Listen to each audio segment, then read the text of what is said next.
Il fut cloué, le roi de gloire. Il fut cloué, le roi de gloire. Il fut cloué, le roi de gloire. Il fut cloué, le roi de gloire. Bien-aimé dans la foi, bien-aimé dans l'amour divin, que la grâce, la paix, la bonté, la miséricorde, la sagesse, la justice de notre roi de gloire, Yeshua HaMashiach, le vivant, le tout-puissant, le Dieu de toute éternité, soit puissamment établi et déversé en chacun de vous. Amen. Mes bien-aimés, par la grâce qui m'a été donnée et par la sagesse qui m'a été accordée, ce matin, mes chers bien-aimés, dans le Seigneur, nous allons nous entretenir sur un point très important. Alléluia. Et il est ici question de parler en quelques lignes de l'Ecclésia de notre Seigneur Yeshua HaMashiach. Alléluia. De parler de cette Ecclésia parce que de plus en plus, nous nous posons la question, alléluia, avec tout ce que nous voyons, tout ce que nous touchons, tout ce que nous approchons au quotidien, quelle est réellement la véritable Ecclésia bâtie par notre Seigneur Yeshua. Comment la reconnaître, comment elle se manifeste au milieu de... comment elle se manifeste, oui, bien-aimé, comment elle prend racine, comment nous pouvons la distinguer, la discerner, comment nous pouvons la connaître, cette véritable Ecclésia. Alléluia. Nous allons donc nous en remettre au Seigneur ce matin. Alléluia, pour qu'il nous enseigne encore, et nous éclaire encore, et nous mette de l'ordre là où le désordre nous avait totalement éloignés et plongés dans une éternelle confusion. Alors, nous allons commencer ce matin, et je vous exhorte déjà à prendre chez vous le livre de Matthieu 16, 16. Gloire à Dieu. Pour votre information, alléluia, la plupart des saints aujourd'hui, vous êtes appelés le temple du Saint-Esprit. Et il m'a de comprendre que le temple, dans la dispensation de l'Église, n'est plus défini comme étant une bâtisse faite des mains d'hommes. Vous êtes le temple du Saint-Esprit, vous êtes la demeure de Dieu en esprit. Gloire à Dieu. Donc nous allons prendre Matthieu 16. Matthieu 16 au verset 16. Je lis dans les versions BJC. Alléluia. Et nous lisons.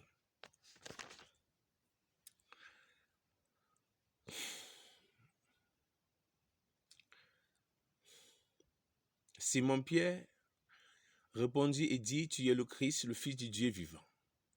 Et Jésus lui répondit et dit, tu es béni Simon-Pierre, fils de Jonas, car ce ne sont pas la chair et le sang qui t'ont révélé cela, mais mon Père qui est dans les cieux. Donc il y a des choses ici que dans le domaine de la foi, si le Seigneur ne nous ouvre pas les yeux là-dessus, nous passerons très très loin. Alléluia. Gloire à Dieu. Nous ne devons pas nous approcher des choses spirituelles par une approche humaine. Si nous nous approchons des choses spirituelles par une approche humaine, qui est le sang et la chair, nous allons passer très loin. Les choses spirituelles, les choses célestes doivent se révéler. Amen. Le Père doit nous révéler. Donc le Père aussi doit nous révéler, en quelque sorte, la véritable Ecclésia. Alléluia. Quelle est l'Église du Seigneur? Comment donc se définit cette ecclésia? Alléluia. Est-ce que c'est défini par des dénominations?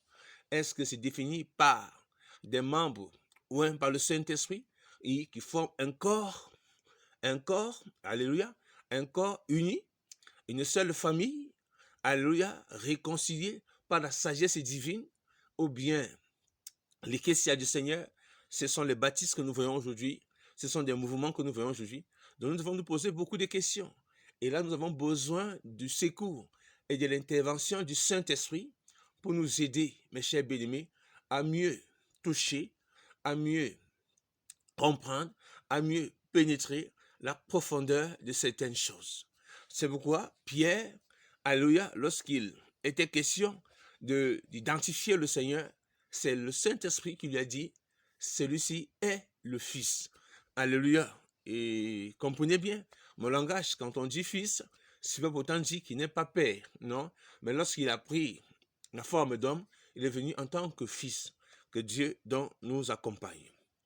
Et dis-moi, je te le dis, tu es Pierre, notez, en grec c'est Petra, et que sur ce roc, d'autres versions, Pierre, grand P c'est Pétro, non, pardon, moi j'ai dit tu es Pierre, pardon, ce Pierre là c'est Petra, pardon, Petra en grec, et que sur ce roc, donc Pétros, oh Seigneur Jésus-Christ, alléluia frère, et moi je te le dis, pardon, que tu es Pétros, merci Père, et que sur ce Pétra, alors, je bâtirai mon église. Ça, c'est très important.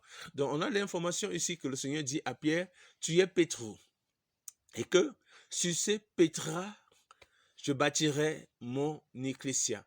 Et le Pétra, c'est le roc. Alléluia, c'est sur Christ même. Donc, c'est sur Jésus que l'église, donc c'est sur son fondement que l'ecclésia est donc bâtie. Alléluia. Nous allons prendre le livre de 1 Pierre 2.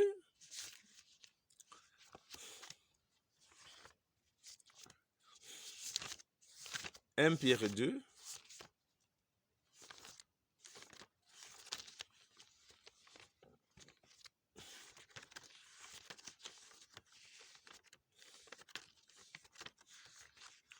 Pierre 2.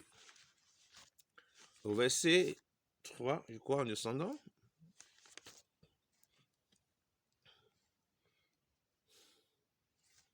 Alléluia.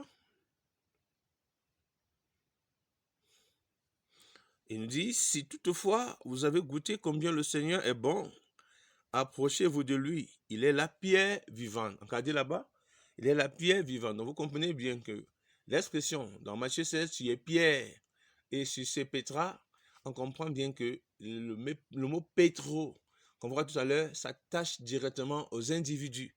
Ce n'est pas une pierre, caillou, qu'on va prendre pour bâtir un bâtiment. Ce sont des individus qui vont constituer le corps spirituel par la mise en place dans l'édifice le service qu'ils ont donc reçu. Ça, c'est très important. C'est qu'on doit comprendre que le Seigneur dit lui-même qu'il est la première pierre vivante. Quand on voit dans ce 1 Pierre 2, il dit, si toutefois vous avez goûté que le Seigneur est bon, approchez-vous de lui. Il est la pierre vivante, rejetée par les hommes, mais choisie et précieuse devant Dieu. Et vous aussi, comme des pierres vivantes, vous êtes édifiés, notez ceci, à être une maison spirituelle, une sainte pétrice, afin d'offrir des sacrifices spirituels agréables à Dieu par Jésus.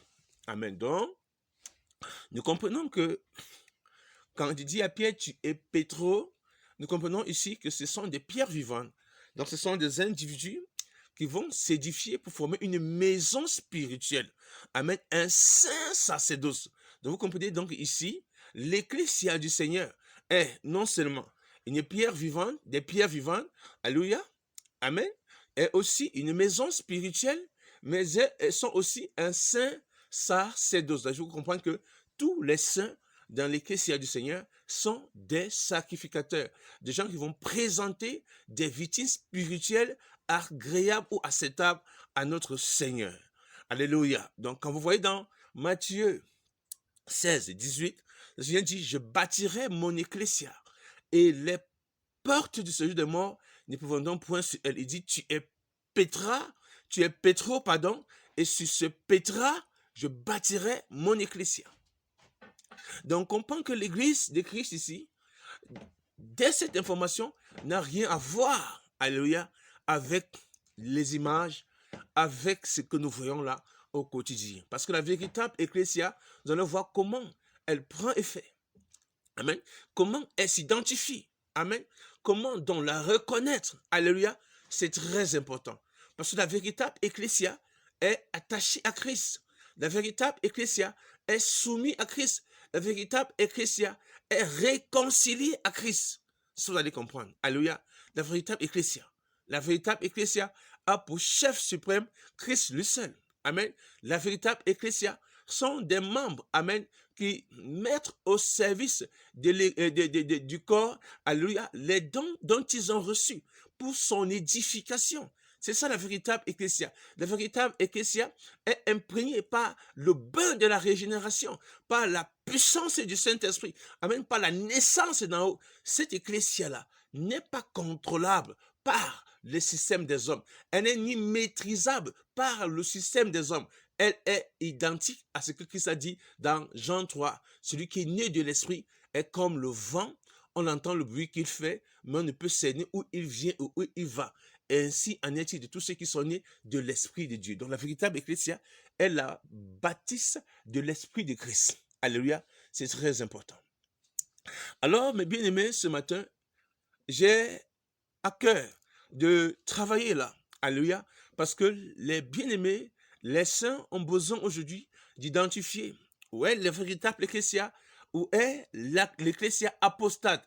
Parce qu'il y a l'ecclésia apostate, il y a l'ecclésia de Christ. Alléluia. Il y a l'église du diable, il y a l'église du Seigneur. Et vous devez faire la différence aujourd'hui. Amen. Différencier la véritable ecclésia. Et on ne peut pas aujourd'hui s'appeler ecclésia sans au préalable avoir été connu par le Saint-Esprit. Non. Si on n'a pas été connu par le Saint-Esprit, on n'est pas ecclésia du Seigneur. Nous sommes ecclésia de la chair et du sang. Amen. Nous sommes ecclésia de la pensée humaine. Mais nous ne sommes pas ecclésia dans la pensée de Christ. Parce que ecclésia dans la pensée de Christ entre parfaitement dans la volonté du Père. Est soumis à sa doctrine. Est soumis à son fondement. Alléluia. Ce que vous voyez dans Éphésiens 2, 18 à 20, il dit, vous avez été édifiés sur le fondement des apôtres. Yehoshua étant la pierre angulaire. Donc, ce fondement-là est un fondement dans lequel tous les véritables saints, enfants de elle, amen, et Christ du Père, sont fondés, amen, et prennent appui. Alléluia. Ils ne vont pas au-delà de ce que le fondement, alléluia, n'a pas instruit. C'est pourquoi l'apôtre Paul nous dira dans 1 Corinthiens 4, 6, alléluia, d'apprendre à son égard, à lui et à Apollos, pour aller au-delà de ce qui est écrit. Donc nous devons comprendre que, alléluia, en tant qu'ecclésia, si nous recherchons la véritable ecclésia, elle est dans l'écriture. Amen. Elle n'est pas dans l'imaginaire des hommes. Elle n'est pas dans ce que l'humanité a conçu à côté. Elle n'est pas dans ce que les politiques et les religieux ont mis en place. Non, la véritable ecclésia, elle est dans la pensée du Père. Et la pensée du Père, c'est dans l'écriture saine. Alléluia. C'est dans l'évangile. Et là-bas, dans l'évangile, vous auriez vraiment la véritable information de la véritable ecclésia. Alors, comme Jésus a dit, je bâtirai mon ecclésia, peuple de Dieu. Souvenez-vous aussi que Satan doit jouer un très grand rôle, afin de détruire, de désorienter et de, alléluia, créer une grande confusion au sein même de cette ecclésia. C'est que vous allez comprendre ça parce que le Seigneur, avant Matthieu 16, parlera déjà de quelque chose, c'est très important. Et en allant dans Matthieu 13, il nous parlera de ce qu'il est venu faire. Amen. Ce qu'il est venu bâtir. Amen. Sur la terre. Parce que quand on est dans Matthieu 16, on est dans la révélation qu'il est venu construire son église. Mais avant Matthieu 16, dans Matthieu 13, il nous annonce quelque chose. Amen. Il nous parle de quelque chose. Souvenez-vous que le mot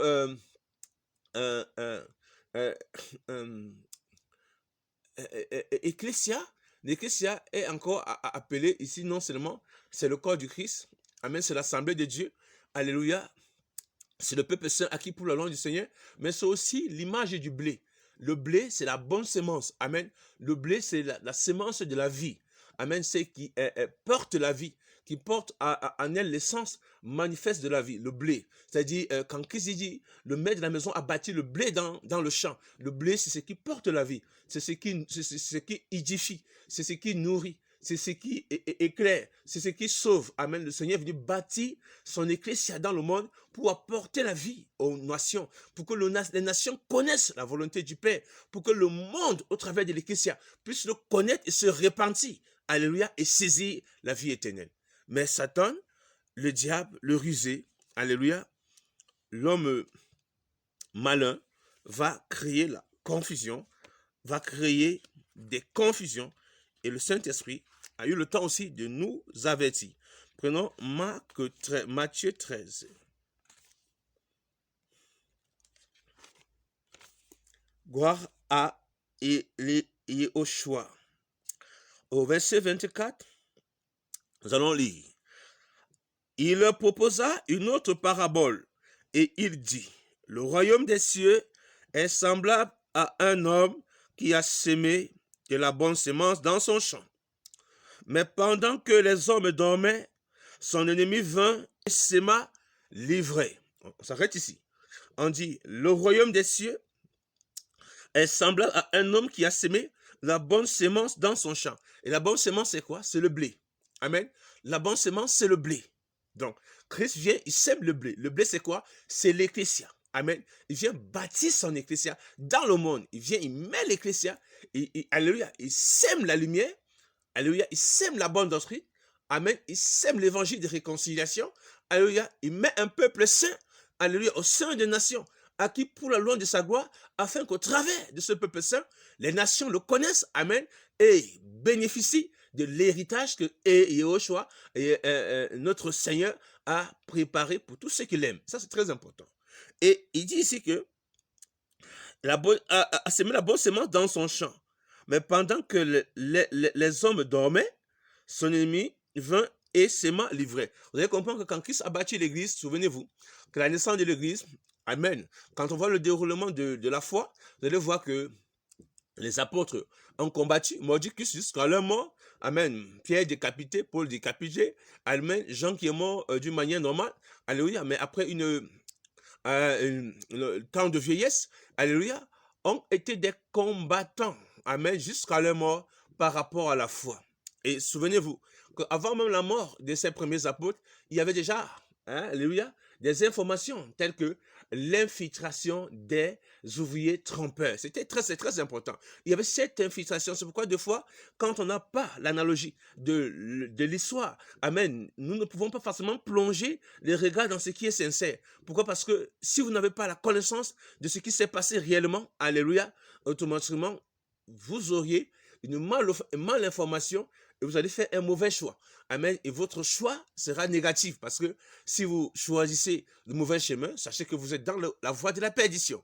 Et l'apôtre Paul, dans ce Acte des Apôtres, si vous avez dans vos Bibles là-bas, Acte des Apôtres 20, disait à partir du 17 jusqu'à la fin, amen, va convoquer tous les anciens d'Éphèse et va leur faire comprendre qu'il les a donné tout le conseil de Dieu sans en rien cacher. Il va leur dire de paître le troupeau du Seigneur sur lequel le Saint-Esprit les a établis épicospo. Il faut qu'on note ceci.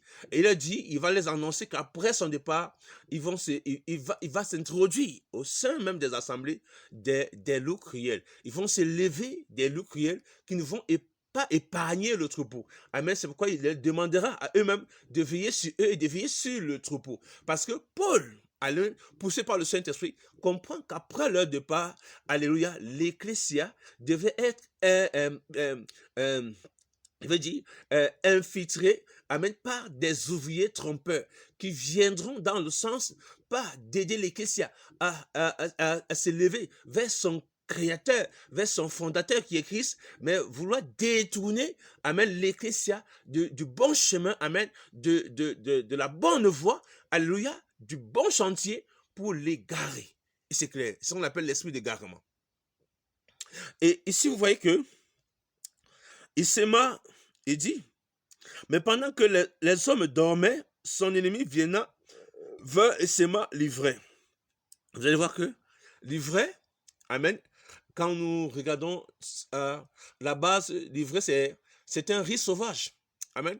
C'est un riz sauvage et quand nous regardons son étymologie en, en, en, en latin, c'est ibiaikos qui veut dire ce qui rend ivre et en grec, c'est zizanion, ce qui veut dire ce qui crée des divisions.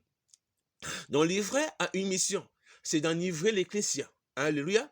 La vraie ecclésia, c'est de l'enivrer avec des fausses doctrines. C'est la livrer avec des faux enseignements. C'est la détourner de la bonne voie. L'ivraie a une autre mission, c'est de créer les divisions dans le corps. C'est ça, l'ivraie. Amen. Donc, pendant que ceux qui étaient censés veiller, donc après la mort des apôtres, les anciens, les épiscopaux vont être plongés dans un sommeil et l'ennemi viendra s'aimer le poison. C'est pourquoi c'est à partir je peux dire, du 2e siècle. Amen. J'ai dit, oui, à partir de 100 que les fausses doctrines ont commencé à pulluler le corps. Amen.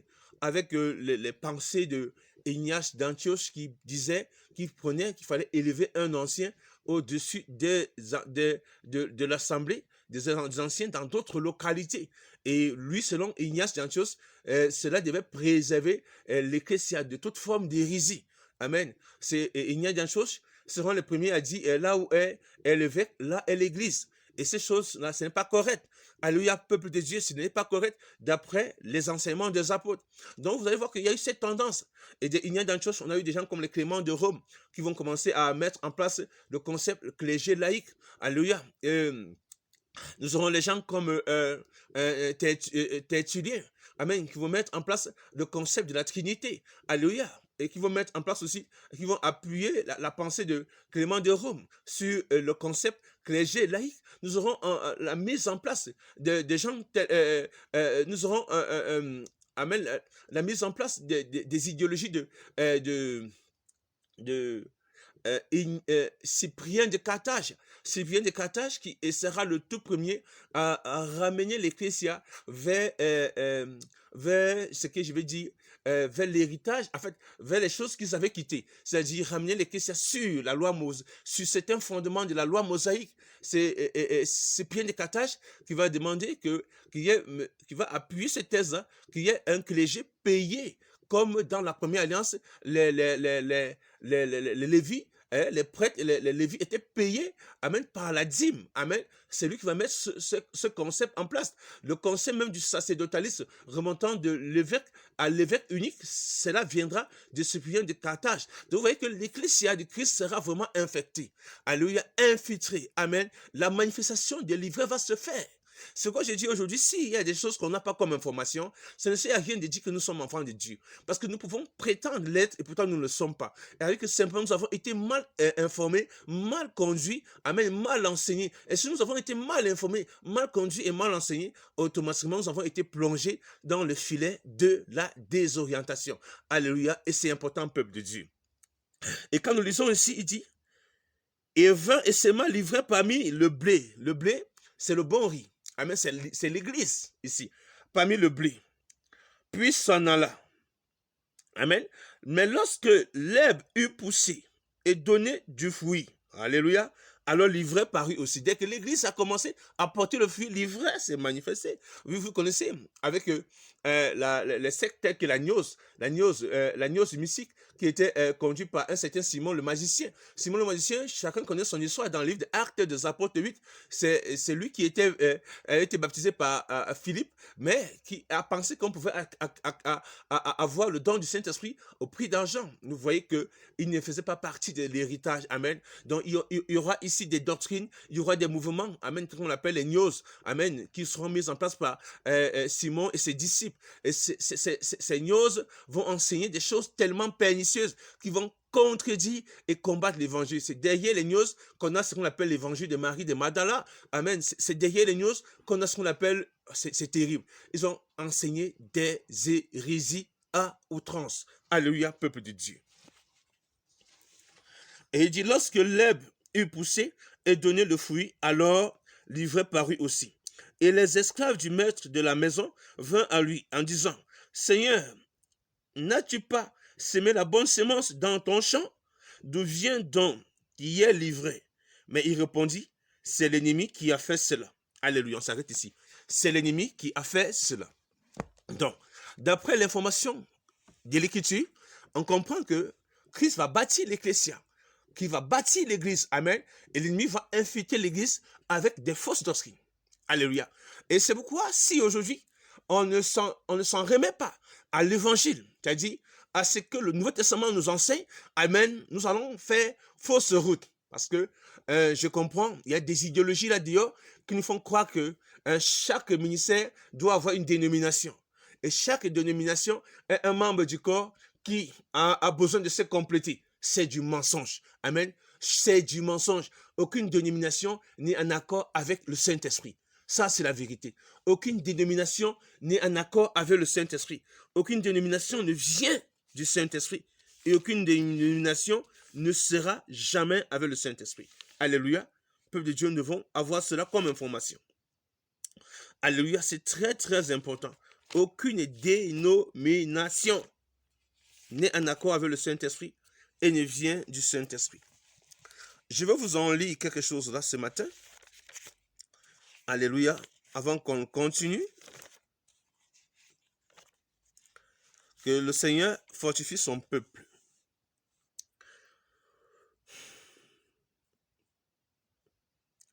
Que le Seigneur nous fortifie dans sa vérité.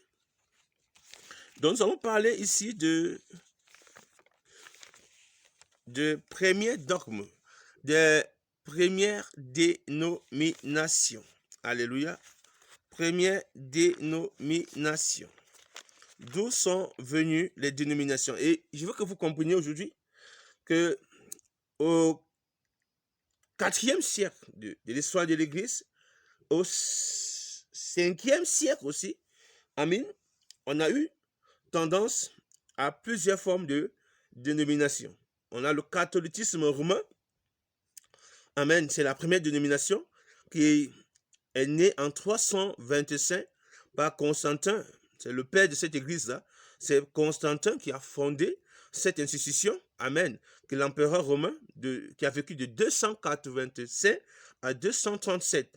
Alléluia. Et nous avons eu des autres mouvements qui ont eu donné naissance à des dénominations. Il y avait des mouvements orientaux, de l'église orientale. Il y avait l'église des nestoriennes, parce que l'empire occidental, l'empire romain était divisé en deux. Il y avait l'empire occidental, il y avait l'empire oriental. Amen. Et l'empire occidental avait pour capitale Rome, et l'empire oriental avait pour capitale Byzantique. Je pense c'est ça, Byzance et tout ça. Amen. Donc il y avait ce schisme.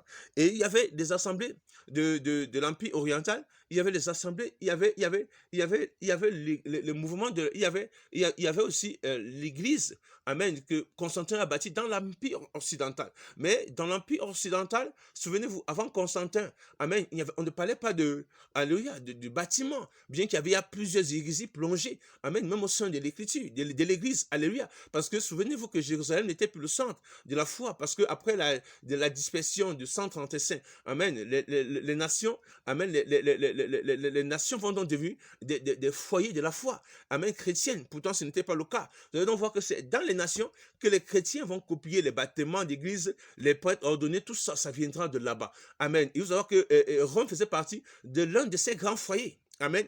Y compris Byzance, y compris Alexandrie, amen. Toutes ces villes faisaient partie de ces grands foyers. Alléluia. Et vous allez voir donc que en 325, nous aurons la naissance du catholicisme romain par Constantin l'empereur. Voilà la première division. Amen. Voilà la première dénomination. Et vous allez voir que l'ivraie, c'est ça, l'ivraie vient avec un but, c'est de créer, amen. Constantin va faire de la foi chrétienne une religion d'État et va permettre à tout le monde d'y adhérer, amen, sans aucune conversion sincère. Alléluia. Et plusieurs viendront avec leurs coutumes, avec les traditions, et le système ne va que s'arranger à infiltrer, c'est-à-dire à mettre une peinture chrétienne sur ces traditions-là, et les faire comprendre qu'ils sont devenus désormais des chrétiens. C'est ce qui s'est passé avec Constantin. Et vous allez voir que dans l'autre Rome orientale, alléluia, oui, Rome orientale, l'Empire romain oriental, vous allez voir qu'il y avait aussi d'autres systèmes qui ont vu naissance. Le cas de Nestorium, Amen, Nestorium, et qui est à l'origine de l'église nestorienne. Le Nestorium a vécu de 381 en 451. Nous en parlerons avec, par la grâce de Dieu, de la doctrine de Nestorium. Amen. Nous avons l'église monophysite du 5e siècle. Et nous avons Étichette qui a vécu de 370 à 454. Nous avons l'église orthodoxe, le schisme, voilà, l'église orthodoxe qui, je peux dire, avec pour fondateur Dioscorde d'Alexandrie qui est mort en 454. Et voilà, vous allez voir qu'il y avait déjà aussi, après 324, 325, 4e, 5e siècle, il y aura la naissance d'autres dénominations. Nous en parlerons, alléluia, si le Seigneur le permet là. Amen. Dans les jours qui suivent, d'une manière aussi profonde. C'est très important.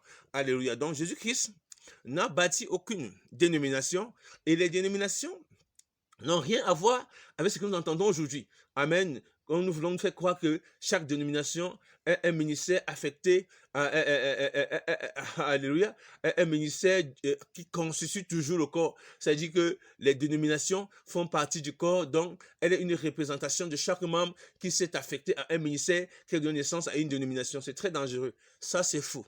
Amen. Je vous dis clairement, c'est faux. Ça n'a rien à voir avec ce que dit l'Écriture. Alléluia. Toutes les dénominations sont en désaccord avec le Saint-Esprit parce que toutes les dénominations ont pour être humain chef de l'Église.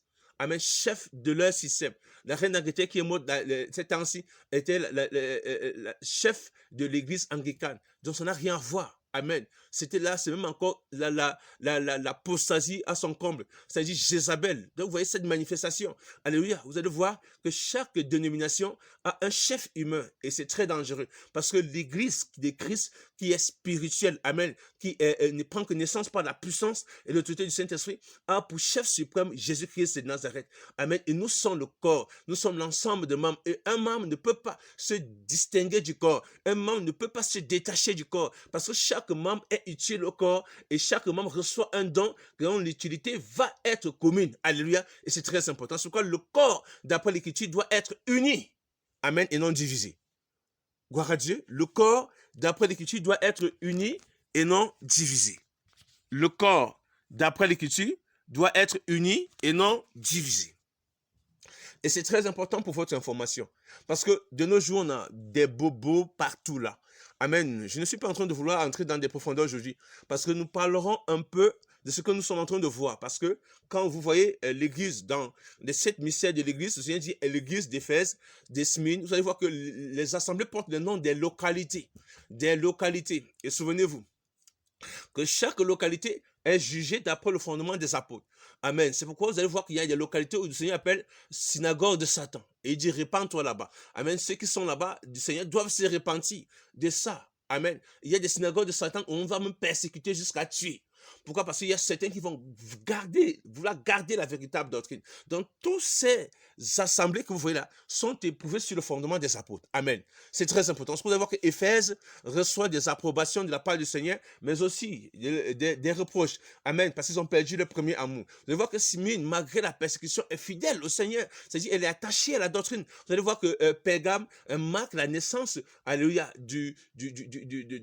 c'est l'image de Satan, du trône de Satan dans l'église, avec deux doctrines fondamentales, la doctrine des Nicolaïtes et la doctrine de Balaam. Amen. C'est très important. Nous devons nous asseoir là-dessus. Vous allez voir qu'avec Thyatire, on parle de la Jézabel, la femme qui se dit prophétesse. On parle des profondeurs de Satan, mais aussi on parle de quoi? Des doctrines de viande attachées, des viandes qu'elle amène le peuple à se livrer à des viandes souillées aux idoles, des viandes livrées aux idoles. Amen. Et à la doctrine de Balaam. Amen. Et aussi même au culte des Nicolaïtes. Vous allez voir que c'est très important. Amen. Vous allez voir que la doctrine de Balaam est mentionnée. Amen. Les doctrines des démons sont mentionnées partout là-bas. Donc vous allez voir que avec la Thyatire, quand je prends peut-être Apocalypse 2, merci le Saint-Esprit, Apocalypse 2,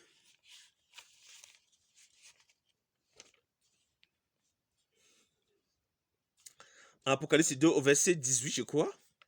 Et j'ai écrit à l'église de Thyatire, voici ce que dit le Fils, qui a les yeux comme une flamme de feu, et dont les pieds sont semblables à des reins ardents. Je connais tes œuvres, ta charité, ton service, ta foi, ta patience. Je sais tes dernières œuvres surpassent les premières, mais j'ai quelque chose contre toi, c'est que tu laisses la femme Jézabel, qui se dit prophétesse, enseigner et séduit mes esclaves pour les porter à la fornication et les faire manger les choses sacrifiées aux idoles. Amen. Vous voyez que ici, et c'est très important. Amen. Donc vous voyez que là, on a les profondeurs de Satan, on a la doctrine, on a la doctrine de la fornication, c'est-à-dire d'amener les enfants de Dieu à se garer. Amen. Les doctrines de la magie, de la sorcellerie, comme on parle aujourd'hui, des doctrines du New Age, où on dit tu dois avoir la foi en toi. Amen. Ça, c'est la doctrine du serpent, c'est du satanisme pur. Amen. Ça, c'est les profondeurs de Jézabel. Amen. Donc vous allez voir que à partir de Apocalypse 2, premier chapitre, premier verset, vous allez voir, on parle de l'équipe d'Éphèse, on mentionne le nicolaïsme, on parle dans Apocalypse 14, Apocalypse 2, verset 14, on parle de l'église de Pergame, on parle de nicolaïsme et de Balaam, on parle de la doctrine de trône de Satan. Amen. Et vous voyez qu'avec la Thyatire, on parle de Jézabel. Parce que vous allez voir que dans le fondement des apôtres, aucune femme n'exerce le ministère de la parole. Alléluia, ça c'est clair et c'est fondamental. Donc il n'y a pas ici, on nous fait comprendre que non, chaque localité là, ce sont des dénominations, c'est faux. Ce sont des individus dans des localités qui s'identifient au nom du Seigneur. Le Seigneur pouvait donc les juger par rapport au fondement 12. Amen. C'est par rapport à la doctrine.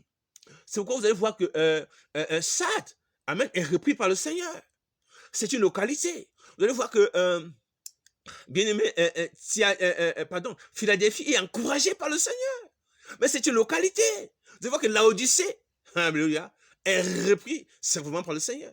Amen. Et c'est une localité. Et puisque vous êtes tiède, vous êtes ni chaud ni froid, je vous vomirai de ma bouche. Amen. C'est ça.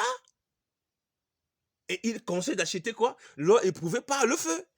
Amen. De revenir à la doctrine fondamentale. C'est dans cette doctrine-là qu'il y avait les persécutions. Je vous dis, quand vous lisez l'histoire de l'Église, partant de la fin du 1er siècle, amen, jusqu'à la naissance, alléluia, du catholicisme romain, les saints ont passé des siècles de persécutions. Amen. C'était des terribles et des horribles persécutions. Alléluia, à cause de leur foi, peuple de Dieu. Alors, mes bien-aimés dans la foi, nous devons comprendre une chose. Et c'est pourquoi je vous exhorte à prendre 1 Corinthiens 12 avec moi. Donc, je suis en train de dire ce matin que ne soyons pas naïfs, car l'ennemi a bel et bien travaillé. Et l'ennemi continue de travailler. Donc, les membres, amen, ne sont pas les dénominations, mais ce sont des individus ayant été investis du Saint-Esprit qui opèrent, agissent et travaillent dans le corps. Amen.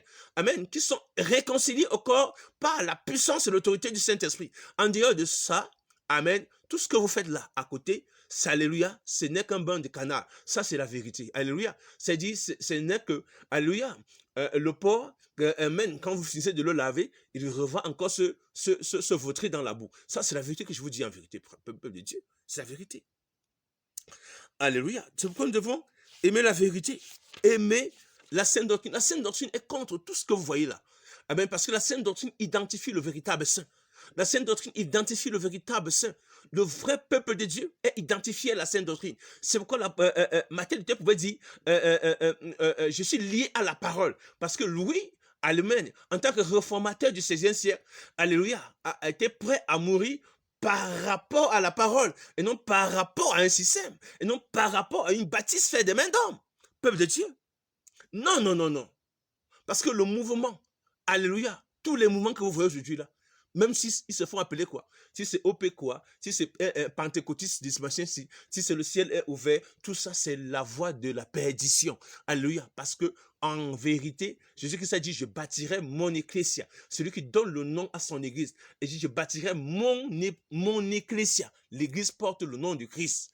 Et non le nom d'un pasteur, et non le nom d'un système, et non le nom d'une... Non, non, non, c'est Jésus-Christ. L'église porte le nom du Christ. C'est sa propriété, ça l'appartient. C'est lui qui l'a bâti. Amen. L'église de Jésus-Christ marche d'après son fondement. Celui qui décide ce qu'il doit faire là-bas. Celui qui décide comment la diriger, l'enseigner, l'éclairer, l'établir, l'équiper. C'est le Seigneur lui seul. Alléluia. Et non une bâtisse faite de mains d'hommes. Ça, c'est la vérité que je vous dis aujourd'hui. Alors, bien aimé dans la foi, dans 1 Corinthiens 12, amen, parce que je m'arrête là bientôt par la grâce du Seigneur. 1 Corinthiens 12, nous allons lire à partir du verset 12. Il dit, le 12 c'est même très long, je vais commencer à partir du verset 4. Or, il y a diversité des dons, mais il n'y a qu'un même esprit. Notez le mot esprit écrit avec grand E. Il y a diversité des dons, mais il y a un même esprit. Encadrez ceci. Il y a diversité des services, il n'y a qu'un même Seigneur avec grand E, avec grand S. Amen. Grand Seigneur. Il y a diversité d'opérations, il n'y a qu'un même Dieu qui opère toutes choses en tous. Or, notez ceci, à chacun est donné la manifestation de l'esprit pour l'utilité commune. Or, à chacun est donné la manifestation de l'esprit pour l'utilité commune. Donc, la manifestation du Saint-Esprit. C'est quoi? Lorsque vous adhérez à lorsque vous devenez membre de l'Église du Seigneur Jésus-Christ, automatiquement, un don est donné. Un don est communiqué. Amen. Pour l'utilité commune. Ça, il faut le comprendre. Donc, sans le Saint-Esprit, on n'est pas membre de l'Ecclésia. Donc, on peut entrer dans une assemblée par le baptême d'eau au nom de Jésus. Amen. Ne recevant pas le Saint-Esprit, nous ne sommes qu'un pèlerin égaré qui se balade et qui va partir un jour. Alléluia. Ça, c'est la vérité que je vous dis en vérité. Donc, il n'y a pas ici, alléluia, un membre qui soit défini comme étant une dénomination. Non. Les membres, c'est l'ensemble d'individus. C'est pourquoi je vais vous dire en vérité, là où l'Église, amen, là où le Saint-Esprit est parfait dans son corps, amen, l'ensemble des saints se comprennent. Parce que tous les saints ne peuvent qu'être enrobés par le moyen et la puissance et l'autorité du Saint-Esprit. Donc sans le Saint-Esprit, il n'y a pas Église. Sans le Saint-Esprit, il n'y a pas corps. Et c'est le Saint-Esprit qui unit le corps et l'unit en esprit dans sa volonté, dans sa sagesse, dans sa doctrine et dans son enseignement. C'est le Saint-Esprit qui unit le corps. Amen, peuple de Dieu. Alléluia. Et non nos raisonnements, et non vos écoles bibliques, et non vos doctrines, vos diplômes théologiques. Non, non, non, non. Ça, c'est livré. Et il dit ici, car à l'un est donné par l'esprit la parole de sagesse, à l'autre par le même esprit la parole de connaissance, et à un autre la foi par ce même esprit, et à un autre les dons de guérison par ce même esprit, et à un autre les opérations des miracles, et à un autre la prophétie, et à un autre le don de discerner les esprits, et à un autre la diversité des langues, et à un autre le don d'interpréter les langues. Un seul et même esprit opère toutes ces choses, distribuant à chacun ses dons en particulier comme il lui plaît.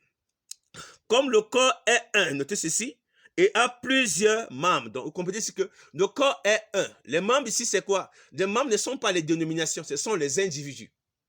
Donc, vous voyez que le Saint-Esprit ne peut qu'unir le corps. Amen. Unir le corps, pourquoi? Parce que tous ceux qui sont appelés membres dans le corps ont d'abord rencontré le Saint-Esprit. Ont d'abord rencontré le Saint-Esprit, ont épousé le Saint-Esprit, amen, ont épousé la pensée du Saint-Esprit, et le Saint-Esprit maintenant le rassemble, amen, pour former une seule famille. Ça vous dire quoi comprendre que peu importe les dérives de Satan, ses doctrines des démons, sa persécution, la véritable Église du Seigneur a toujours été unie, amen, quel que soit les temps. Parce qu'elle a été unie en esprit. Amen. Elle a été unie en esprit. C'est parce que vous êtes né de l'esprit que vous sortez de tous ces chemins corrompus. Parce que vous êtes né de l'esprit que vous quittez vous fuyez la Babel et ses filles. Oui, parce que vous êtes né de l'esprit. Parce que vous êtes né de l'esprit que vous n'êtes pas d'accord avec le système. Vous n'êtes pas d'accord avec ce que le système enseigne. Vous n'êtes pas d'accord avec la marche du système. Parce que vous êtes né de l'esprit. Et si vous êtes né de l'esprit, vous avez besoin d'être avec vos frères, unis en esprit, pour former une véritable famille. Alléluia. Alléluia. Et il dit, quand les membres du corps, malgré le nombre, ne forment qu'un seul corps, notez ceci, les membres du corps, malgré le nombre, ne forment qu'un seul corps. Donc, on n'a pas dit que les membres du corps sont des ministères, sinon, je vous dis en vérité aujourd'hui, quelqu'un qui a le ministère de la cuisine, il a aussi créé sa déno, il va dire Cuisina of Law Ministry. Oui, ça c'est clair. C'est lui qui a le ministère de miracles, il ira mettre là-bas, miracle, et nous voyons ça aujourd'hui, c'est partout là, hein? C'est partout. Amen. Amen. Celui qui a le ministère de service va le mettre que ça part ministère de service de Jésus-Christ ministry. C'est terrible, ça c'est la déviation. Amen. Les membres ne sont pas des baptistes. Amen. Chaque service dans le corps est pour l'utilité du corps et non pour se détacher et aller créer une bâtisse. Non, non, non, non. Amen. Là, ce sont des divisions. Et dans le livre de Galates, c'est clair que les divisions ne viennent pas du Saint-Esprit. Tout ce qui cause des divisions ne peuvent qu'aller dans le séjour des morts. Alléluia. On comprend donc que chaque membre est lié au corps. Et chaque membre a le devoir de s'exercer dans le corps. Ce que je vous dis, si quelqu'un ne se retrouve pas dans le corps, il est un égaré qui s'ignore. Amen. Parce que dans le corps, lorsque le Seigneur nous appelle, c'est pour une utilité. Amen. C'est pour nous rendre, je vais dire, utile au corps. Amen. C'est pour nous amener à travailler dans le corps. C'est pourquoi chaque membre doit au préalable savoir pourquoi le Seigneur l'appelle. Amen. Quand tu reçois l'appel, tu dois le savoir pourquoi. Pourquoi il t'appelle et tu sauras ce qu'il faut faire dans le corps. Mais si tu ne comprends pas ça, amen, tu seras égaré comme ce que nous voyons là dehors. Alléluia. C'est-à-dire que quelqu'un reçoit un don, mais il fait du don maintenant un ministère. Amen, il va créer une bâtisse. Alléluia. Alléluia. Il va créer un système derrière le don. Amen. Parce que le don, oui, c'était un service, mais on va pas aller créer une bâtisse et dire non, la bâtisse que j'ai créée, c'est mon ministère. Non, frère. Ce n'est pas ça, bien-aimé dans la foi. Et il dit, comme tous les membres du corps, malgré le nombre, ne forment qu'un seul corps, il en est de même du Christ.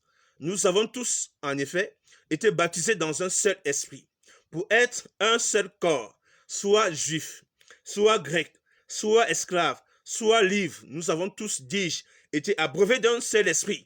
Ainsi, le corps n'est pas un seul membre. Notez ceci. Ainsi, le corps n'est pas un seul membre, mais il est formé de plusieurs membres. Ça, c'est très important. Le corps n'est pas un seul membre, mais il est formé de plusieurs membres. Alléluia. Donc, on ne va pas donc se soucier de membre à un corps. Non.